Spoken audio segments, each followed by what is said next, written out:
Então, gente, resolvi fazer esse pequeno tutorial depois de ter postado alguns mapas conceituais na plataforma Classroom. Eu percebi que alguns alunos tiveram dificuldade em realizar um mapa conceitual. Então eu queria aqui trazer para vocês a diferença de 3 técnicas que podem ser usadas em qualquer área de conhecimento para estudar qualquer assunto de qualquer disciplina. Primeira coisa é que você vai ter sempre um texto de apoio, certo? Esse texto de apoio vai ser passado pelo professor ou pelo tutor, ou então você vai encontrar em algum site que você está lendo, que você quer estudar sobre aquele tema, enfim. Depois do texto de apoio, que você fazer essa pequena leitura, você tem 3 técnicas distintas.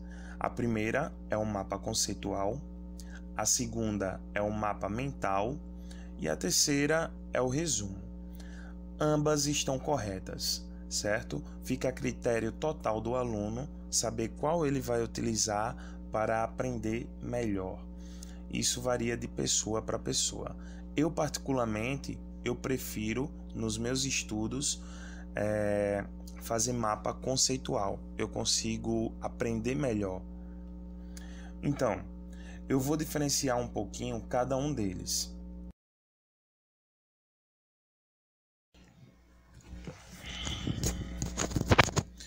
Então, gente, eu quero mostrar aqui para vocês agora o mapa conceitual.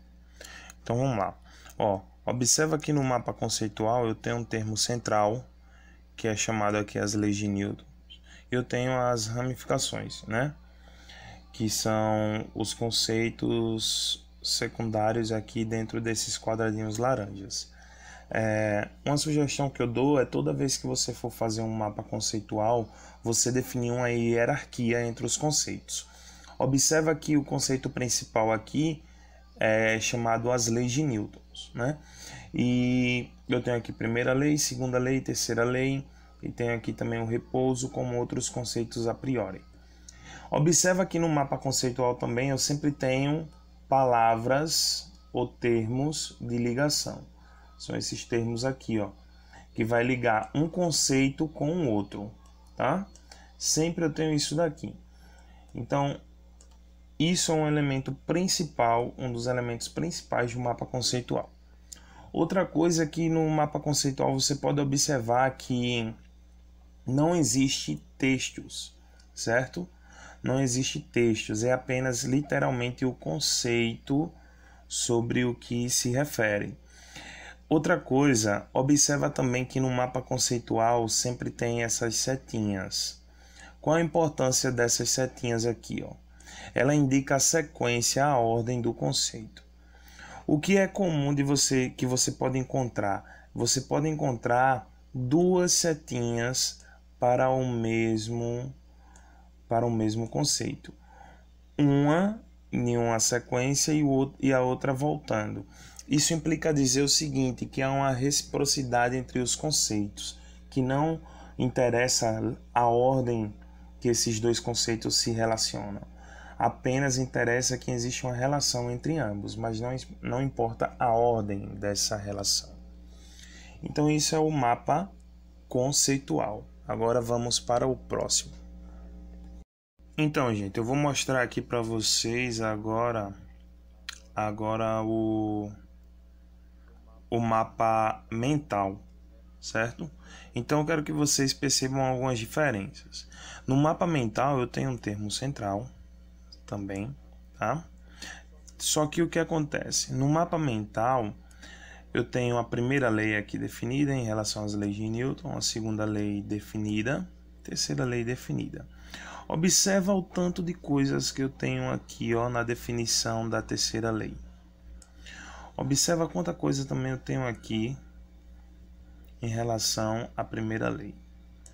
Outra coisa que eu tenho aqui também no mapa mental é que eu consigo diversificar mais as cores e também eu posso acrescentar desenhos, figuras, diferente do mapa conceitual, que ele é uma coisa mais técnica, vamos dizer assim. certo? Professor, qual seria o mais correto? Mapa mental ou mapa conceitual? Ambos estão certos e ambos dependem do aluno. Se o aluno tem mais facilidade com mapa mental, usa o mapa mental. Se tem mais facilidade com mapa conceitual, usa mapa conceitual.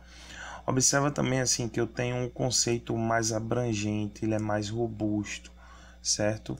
Tem uma quantidade muito superior em relação ao mapa conceitual de textos, certo? Então essa é a diferença entre os dois. Vamos para o próximo. Ok, vamos lá, né, gente? Olha, agora vamos falar do resumo, tá? Ainda continua sendo o tópico as leis de Newton. Tem aqui o tópico numerado aqui em cima, geral, tá? E você percebe que você tem como se fosse uma dependência, como se fosse uma independência dos termos. Primeira lei, algo totalmente dependente de si mesmo. Segunda lei, da mesma forma. E a terceira lei também, né? Onde na verdade todos sofrem uma relação de dependência entre si e entre a lei de Newton. Aí o que acontece? No resumo também você tem um ponto positivo, que é a liberdade de fazer recortes do texto. Você pode grifar um pedacinho do texto e colocar no seu resumo, pegar uma oração ou uma frase ou até mesmo um parágrafo do texto e pôr no seu resumo. Algo também que você pode fazer no mapa mental.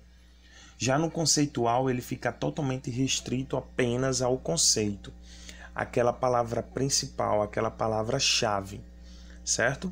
Já aqui no resumo não, você tem essa liberdade, sem falar que a organização, a estética do resumo é diferente. Você não vê aquelas setinhas aqui no resumo, não tem, certo? Não tem uma setinha ligando os termos. Então é uma estrutura diferente, é uma forma diferente de montar o seu estudo. E não é uma forma errada. As 3 formas que eu passei aqui para vocês estão corretas. O aluno escolhe a sua melhor forma, monta o seu estudo e guarda para sempre ficar revisando quando for necessário. Tá, gente? Obrigado.